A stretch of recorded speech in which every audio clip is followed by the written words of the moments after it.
Hello everyone, आज का हमारा टॉपिक है फोर्स, जो कि हमारे कोर्स के लिए बहुत ही इंपॉर्टेंट है। वैसे तो हम स्टार्टिंग से पढ़ते आए हैं, जैसे हमने पढ़ा 9th क्लास में, 10th क्लास में, 11 12 सब में पढ़ा है। ओके, तो ये हमारा थोड़ा सा डिफरेंट है, इस पर हमें ग्राफिकल रिप्रेजेंटेशन भी पढ़ने हैं। तो चलिए वीडियो को स्टार्ट करते हैं। तो सबसे पहले हम बात करते हैं डेफिनेशन की। It can be defined as cause which change the state of rest और यूनिफॉर्म मोशन। मतलब कि ये है, ये ये क्या कर रहा है, चेंज ऑफ स्टेट, रेस्ट और यूनिफॉर्म मोशन। मतलब कि जो स्टेट है इसका, मतलब कि रेस्ट पे है, बॉडी रेस्ट पे है, यूनिफॉर्म मोशन में है, उसके स्टेट को चेंज कर रहा है। मतलब कि अगर ये हमारा बोर्ड है, ठीक है, मानो ये पेन, ठीक है, पेन है। अगर इसको हम फोर्स लगा रहे हैं, ये रेस्ट पे है, ओके, ये रेस्ट पे है, अब हम फोर्स लगा रहे हैं तो ये अपना स्टेट चेंज कर रहा है, आगे की ओर जा रहा है, स्टेट चेंज कर रहा है, मतलब फोर्स लग रहा है तो वो अपना स्टेट चेंज कर रहा है। ओके, अब एक और एग्जांपल, ठीक है, ये हो गया रेस्ट का एग्जांपल। अब यूनिफॉर्म मोशन, मानो ये बॉडी चल रही है, यहाँ से ऐसे ऐसे चल रही है, ठीक, और मैं यहाँ पे बीच में फोर्स लगाकर रोक दे रहा हूँ इसको, तो ये हो जाता है हमारा force. Okay, in human body it is either cause push or pull. Okay, it is either push or pull. Just for example, it is example push, here is body, table. Okay, यहाँ पे एक table है, अगर हम force लगाते हैं, ठीक है, पैर से फोर्स लगा रहे हैं, हाथ से फोर्स लगा रहे हैं, तो ये क्या करता है, अपना स्टेट चेंज कर रहा है। मतलब पुश कर रहे हैं तो स्टेट चेंज कर रहा है। यहाँ पे देख सकते हो आप, ये एग्जाम्पल है, पुश कर रहे हैं यहाँ से, यहाँ पुश कर रहे हैं तो यहाँ पे आ गया, मतलब पुश करके हम लोग स्टेट चेंज कर रहे हैं उसका, ठीक है। और पुल का एग्जाम्पल है ये, अगर ये है कोई टेबल है, ठीक है, हमने उसमें रस्सी बांध दी है और उसको आगे की ओर खींच रहे हैं, ओके, अपनी ओर खींच रहे हैं, तो ये यहाँ पे आ गया फिर, तो ये हमारा पुल हो गया। इन human body push is compression और पुश इज टेंशन।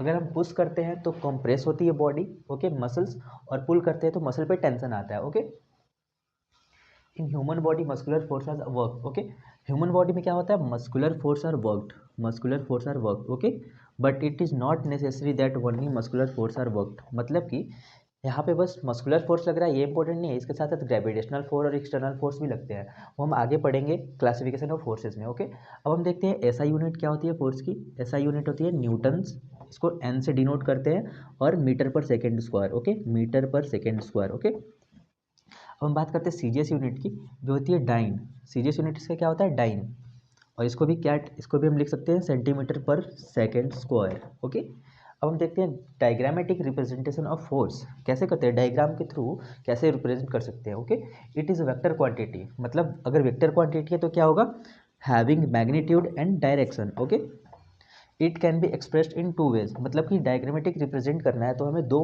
तरीके से कर सकते हैं, एक होता है ग्राफिकली और एक होता है मैथमेटिकली।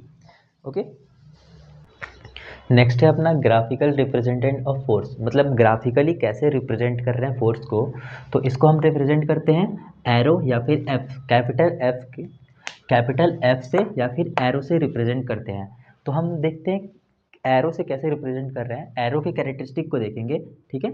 ये हमारा एरो में तीन तीन पार्ट आ रहा है अपना, साफ्ट आ रहा है, सॉरी, टेल आ रहा है, साफ्ट आ रहा है और हेड आ रहा है, ठीक है। और चौथा पार्ट आता है जो कि हमारा लेंथ। ओके, चौथा पार्ट क्या आता है, लेंथ ऑफ शाफ्ट, यहाँ से लेकर यहाँ तक कितना लेंथ आ रहा है, वो बड़ा भी हो सकता है, छोटा भी हो सकता है, मैंने छोटा बनाया, ठीक है।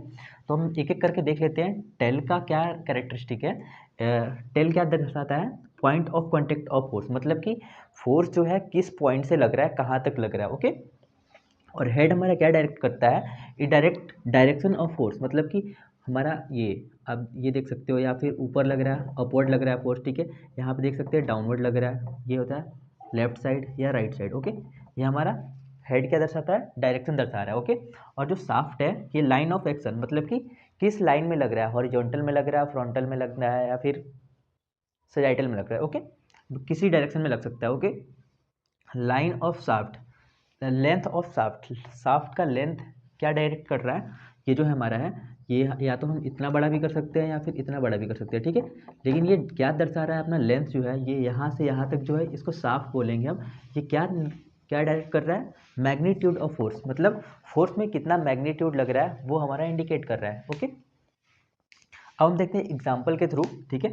यहाँ पे कोई बॉडी है, यहाँ पे ये बॉडी है, ठीक, यहाँ से फोर्स लगा रहे हैं और वो यहाँ तक आ रही है, ठीक है, वो बॉडी यहाँ तक आ रही है, ठीक है।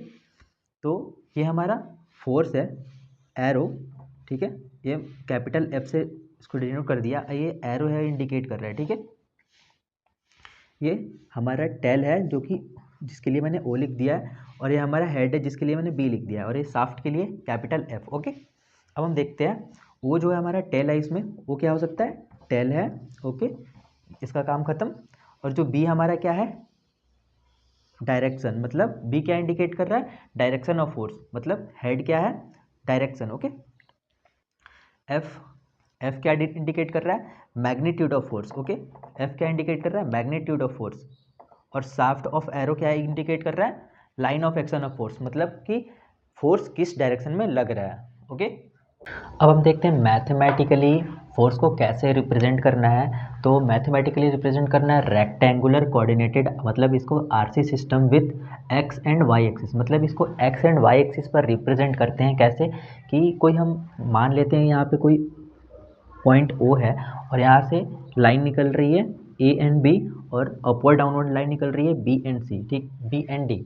यहाँ से लाइन निकला ए एंड सी, और यहाँ से लाइन निकला बी एंड डी। ओके, तो इसमें ठीक है, इस केस में क्या हो रहा है, the direction of force which is towards left, यहाँ से direction of force which is towards left, ये लेफ्ट साइड में है, और डाउनवर्ड यहाँ से डाउनवर्ड आ रहा है, is taken to be negative. इसमें क्या कर रहे हैं ना, जो लेफ्ट साइड जा रहा है और जो डाउनवर्ड आ रहा है उससे हमने नेगेटिव ले लिया। ओके, नेगेटिव ले लिया, -1 2 3 4 5 6 7। ओके, और जो लेफ्ट में डाउनवर्ड गया, लेफ्ट में गया उसको नेगेटिव ले लिया, और जो डाउनवर्ड जा रहा है उसको भी हमने नेगेटिव ले लिया। ओके, और दूसरे केस में क्या हो रहा है, in this case the direction of force which is directed upward, upward जा रहा है, और डायरेक्टेड राइट, ओके, राइट की ओर जा रहा है, is taken to be positive. यहाँ पे हमने 1 to 7 तक पॉजिटिव लिया है, और यहाँ पे भी 1 to 7 तक पॉजिटिव लिया है। जैसे कि यहाँ पे आप एग्जाम्पल में देख सकते हो। ओके, ओ से ए तक क्या है, पॉजिटिव है, जो कि ठीक है, और ओ से बी तक भी पॉजिटिव है।